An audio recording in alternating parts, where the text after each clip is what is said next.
Hello and welcome to my channel. I hope everyone is having a wonderful day. Before starting the video, please go ahead and hit the subscribe button. And give this video a like up. Let's go, start now. Hardships to history. What made Alex Eala rise as tennis' newest giant slaying sensation? Alex Eala, the new, beaming face of Philippine tennis, was never expected to beat the world's best anytime soon. And yet she did. Take a peek in the mind and heart of the Miami Open giant killer as she builds up from her career-changing streak. Quite so often in the world of sports, the diamond in the rough narrative comes to light as unheralded players erupt from seemingly random corners of the world and captivate nations' imaginations for stretches of time with their exceptional, unexpected play. For a little over a week to cap off the month of March, Alex Eala shone as that sparkling new gem in ways even she didn't know she could shine, as she held the tennis world in the palm of her hand and smashed it as hard as she could.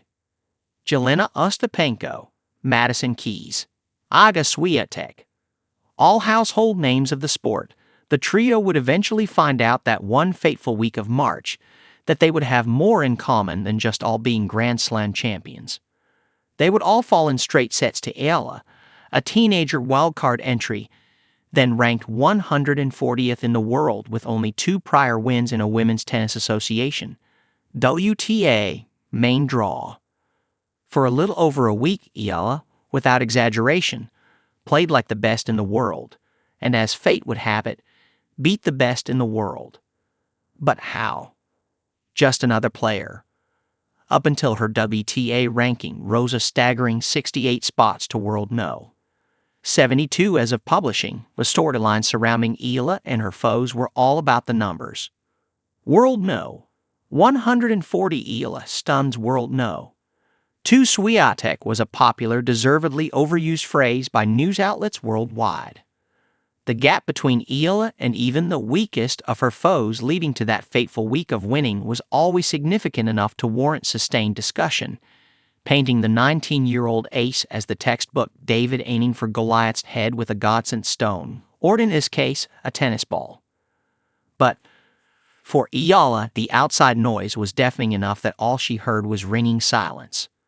All she saw was just another player.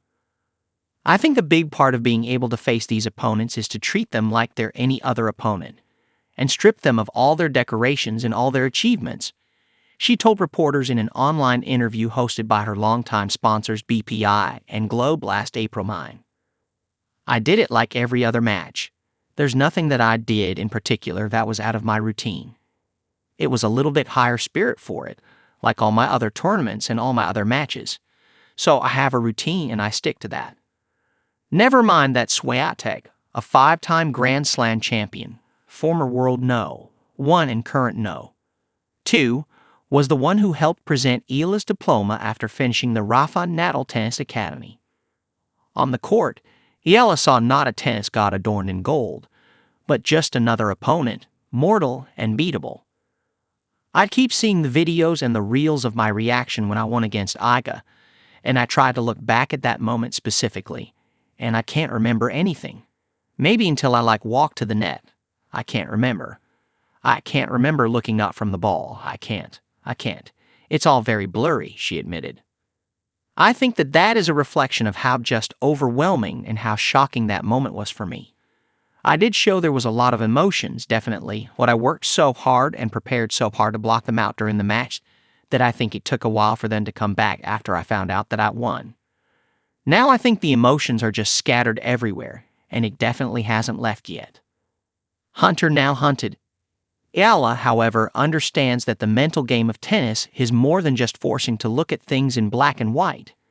As her opponents now see red in her midst, she's gearing herself up for even more serious competition befitting her current, lofty status moving forward.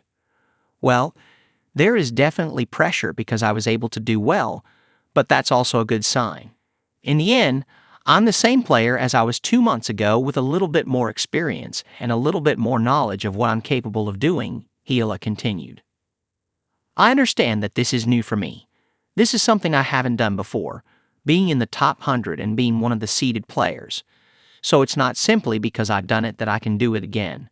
That's what I'm trying to work on, is being able to continuously keep up this level. Indeed, the new life starts now for Eala as she has risen as the top-seeded player in the WTA 125 Oeiras Ladies Open in Portugal, her first tournament since her transformative Miami Open campaign. Suddenly far gone from her days as an unnoticed, unseeded player, Eala is now the Goliath, the top target of other budding Davids and their lethal stones just waiting for a clear shot. The challenges only get more complicated from here, but that's not to say they haven't been around her since the beginning. Uniquely Filipino frustrations. Eala has been around the world, from the United States to France to India and to Australia, among many other countries. But as high and mighty as she may have been the past few weeks, she is no pope who can travel wherever and whenever she pleases. Unfortunately for Eala, any stratospheric rise in the WTA rankings, even up to World No. 1, will not spare her from the World No. 61 Philippine passport, which currently has a weaker status than much smaller nations like Eswatini, Nauru, Suriname, and Malawi.